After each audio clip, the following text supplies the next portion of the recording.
ইউনুস নবী আল্লাহকে বলছিল, আল্লাহ আমার জাতি বড় অবাধ্য, আমি আর বলতাম না, আপনি ধ্বংস করে দেন।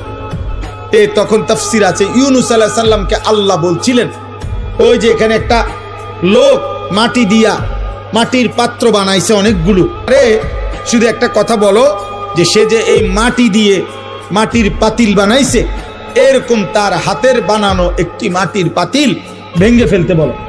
ইউনুস আলাইহিস সালাম বলছে, হে ভাই, আপনি আপনার বানানো এই মাটির পাতিল থেকে একটি পাতিল ভেঙে ফেলেন।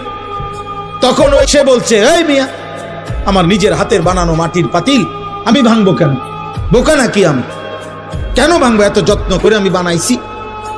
আল্লাহ তাআলা তখন ডাক দিয়ে বললেন, ইউনুস, মাটির পাতিল যে বানায়, এমন এক মানুষ যদি এক সাধারণ মাটির পাতিল নিজের হাতে বানানো ভাঙতে না চায়, আমি যারে নিজের হাতে সাজাইছিলাম, আমার দেওয়া চোখ নাক কান দিয়ে আমি বানাইছি যারে, আমার সেই বান্দাকে আমি কেমনে জাহান্নাম